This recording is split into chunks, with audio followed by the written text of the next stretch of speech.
النهاردة هناخدكم معانا في جولة تانية من داخل سوق الدومينيكانسكي في مدينة جداينسك ببولندا.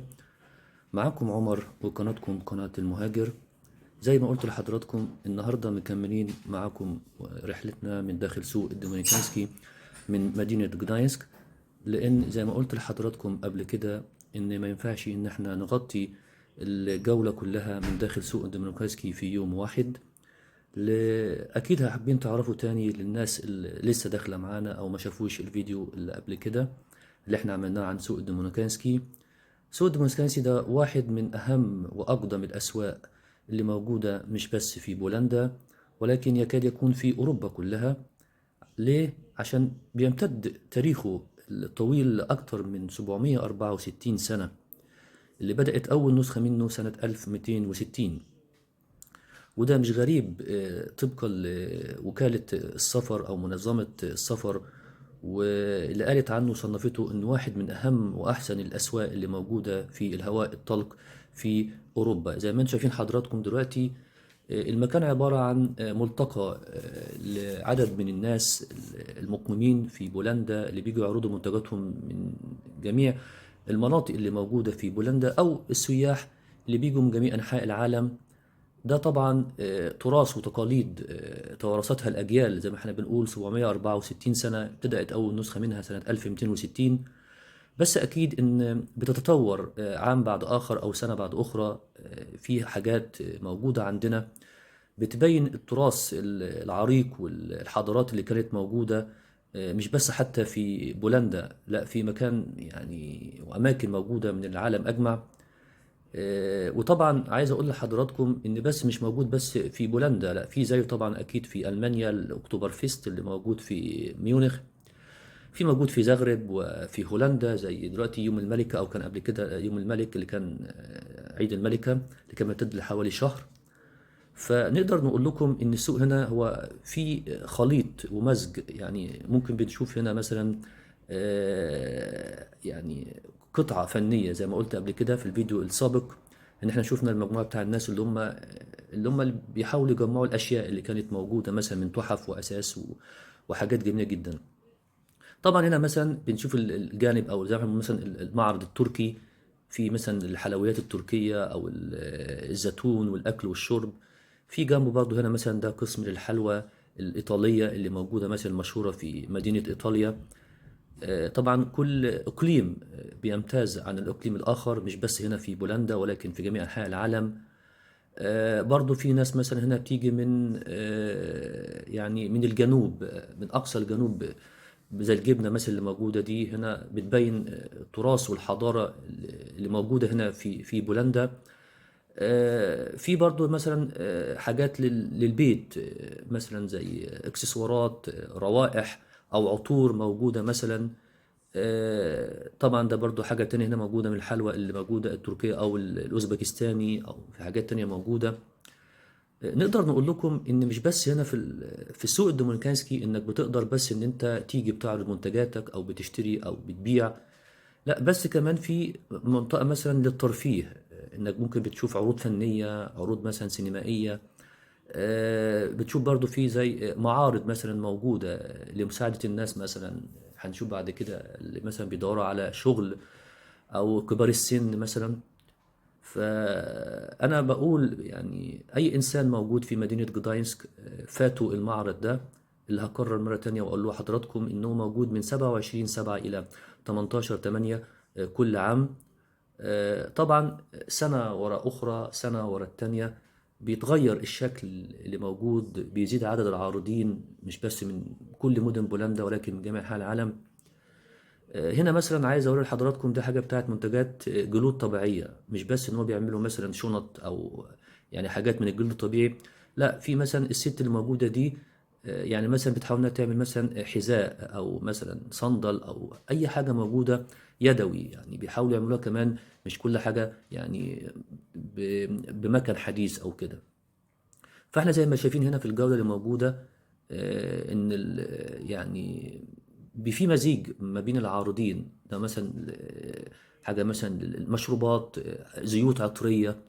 يعني بتقدر ان انت في المعرض ده او في السوق الدومينيكانسكي من الجانب الآخر زي ما قلنا إن أنت بتلاقي حاجات نوادر تحف فنية. بتلاقي مثلا حاجات منتجات للبيت عندك أكل وشرب. في عروض ثقافية. في ملتقى ممكن بتتعرف على ناس من جميع أنحاء العالم. ناس بيجوا مثلا مش بس بيعرضوا منتجاتهم، لا بيوروا كمان مهاراتهم.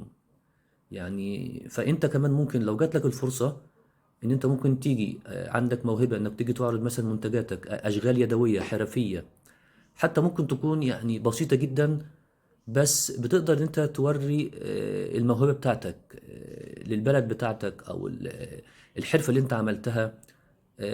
زيوت عطرية، منتجات ملابس. ف يعني هسيبكم برضو شوية كده وبعدين نبدأ نكمل معاكم برضو يعني كلامنا من داخل سوق الديمونيكانسكي.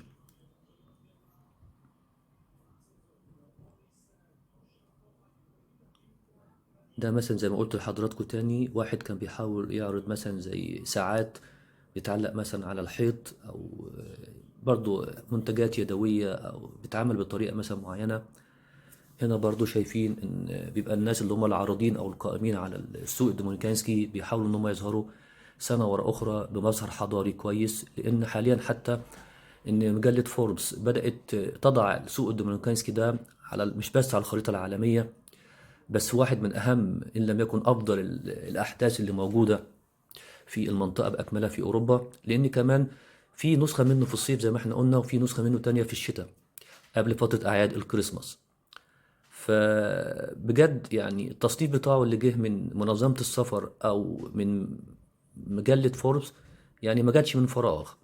ف يعني بيجي لي برضو تعليقات وكومنتات من ناس كتير، حتى آخر من ألمانيا. عارف ان ده بيكون جزء موجود يعني في كل بلاد العالم، مش شرط في بولندا لوحدها، وكل بلد بتحاول تظهر بالشكل الحضاري الجميل اللي يليق بيها. ده حتى بيعمل جذب للسياح. هنا المكان اللي احنا شايفينه ده معرض البورشتين. بولندا واحدة من يعني الدول الموجودة اللي عندها اللي هي زي بتاعة العقيق، او يعني الحاجات الموجودة زي الحلية عندنا او الذهب او الفضة. فده معرض عاملين دلوقتي داخل معرض زي متحف صغير هنا. ده برضو هنا دلوقتي زي يعني مكان يعني للترفيه. زي ما قلت لحضراتكم مش بس ان احنا الناس بتيجي تعرض منتجاتها او كده، لا هنا برضو شايفين في اكل وشرب. في هنا مثلا دلوقتي زي نافورة للمياه.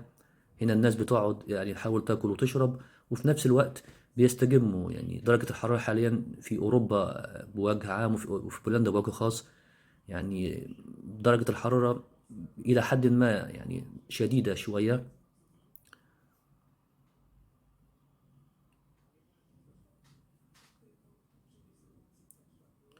ما زلنا معاكم مستمرين في جولتنا النهاردة من داخل سوق الدومينيكانسكي، وبنحاول برضو يعني نوريكم أو نفرجكم على حاجات برضو مختلفة شوية. هنا مثلا دلوقتي في واحدة مثلا هنا بتعرض اللوح بتاعها، يعني لوح مثلا بالزيت أو لوح مثلا رسمها. ف يعني ممكن تلاقي فيها مثلا برضو مش هقول تحفة فنية، بس شيء كويس. يعني هي كاتبة حتى إنها بتبيع اللوح بتاعها يعني باللغة البولندية. طبعا بتيجي ده مثلا بيختلف شويه عن الخيم او اللي احنا شفناه الجزء اللي موجود. فهي بتيجي مثلا هنا ممكن تكون التكلفه بتاعها اقل شويه من التكلفه التانيه اللي موجوده. زي مجلس المدينه او الحي او المنطقه يعني بيسمح لها انها تقعد مثلا هنا وتعرض منتجاتها. ويعني ففرصه انت ممكن تيجي لهواة يعني اقتناء التحف، مش بس الفنيه، الرسوم بالزيت او بالجير او مثلا بالالوان معينه مثلا. كل حاجه لها يعني يعني زبونها زي ما احنا بنقول بالبلدي عندنا في اغلب الدول العربيه.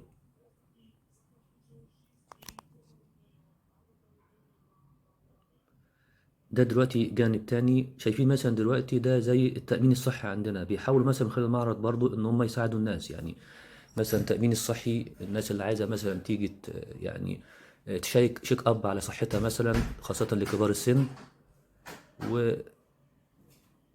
ودلوقتي برضو زي ما قلنا لحضراتكم مثلا ده الجزء التاني هنا، ده بالظبط زي الجوب اوفيس او المكان لكبار السن، بييجوا يحاولوا مثلا ان هم يسجلوا نفسهم عشان لو بيدور على شغل مثلا لعدد ساعات معينة.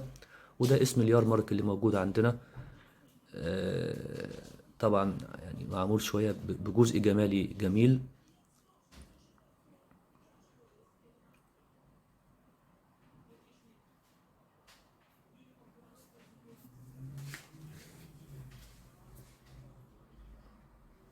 مرة تانية ما زلنا بنتجول معاكم من داخل سوق الدومينيكانسكي، وده برضو مكان تاني موجود هنا. بعض برضو يعني التحف أو اللوح الفنية اللي موجودة، ودي أحد العرضات أو إحدى العرضات هنا بتعرض منتجاتها. كان زي صابون أو يعني حاجات للبيت مثلا موجودة، عطور. ده برضو زي هنا رسومات الناس هنا بتحاول تعرضها وبتوريها هنا.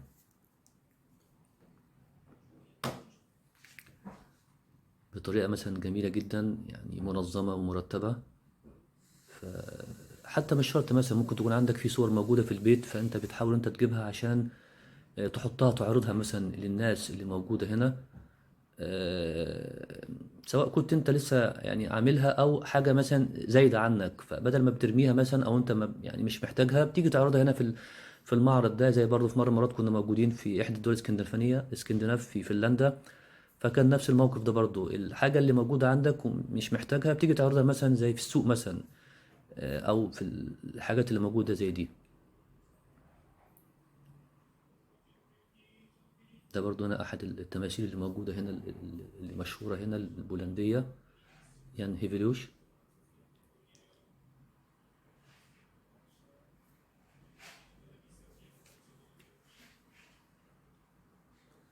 ما زلنا مستمرين معاكم، وحاليا دلوقتي يعني هنبدأ نختم جولتنا من داخل سوق الدومينيكانسكي، يعني بفترة وجيزة وبالراحة. ده منظر برضو هنا زي فولكلور، زي موجود برضو في مدينة الدومينيكان نفسها. بيحاولوا يعملوا الجو نفسه من مدينة الدومينيكان، يعني زي الأجواء اللي موجودة عشان يعيشك فيه، واسمه اسم الدومينيكان. زي ما قلت لحضراتكم، ده دلوقتي الجانب بتاعت الأكل والشرب زي ما احنا شايفين دلوقتي. هنا مثلا ده الأكل الأوكراني أو المطبخ الأوكراني، أحد العارضات أو الناس الموجودين هنا. وده منظر السوق بأكمله، ده المطبخ الأوكراني. فزي ما قلت لحضراتكم، إن شاء الله أتمنى أن يكون الجولة يعني تكون عجبتكم. مكان تاني ومكان آخر من داخل سوق الدومينيكانسكي في مدينة جدانسك في بولندا. وإن شاء الله لكل فرد موجود حاليا لو شاف الفيديو ده، أتمنى أن هو يعني يزور السوق ده قبل الختام إن شاء الله يوم 18. ولو أنت من بره وبتيجي إن شاء الله سياحة هنا بالأخص لمدينة جدانسك، يعني إن شاء الله نتمنى إن أنت تشار الفيديو أو توريه للناس، عشان حتى برضه إن هم يقدروا إن هم يشوفوا ويعرفوا إيه هو سوق الدومينيكانسكي اللي موجود هنا بالظبط في بولندا في مدينة جدانسك. فنتمنى إن شاء الله إن الجولة دي كانت يعني جميلة ومفيدة وتحوز على إعجابكم. ونشوفكم إن شاء الله مرة تانية في فيديو تاني. معاكم عمر من قناتكم قناة المهاجر. ونتمنى إن شاء الله إن يكون المحتوى النهاردة والفيديو يكون عجبكم. أشوفكم على خير إن شاء الله. وما تنسوش يعني انتوا لو عجبكم الفيديو تعملوا له لايك. شكرا.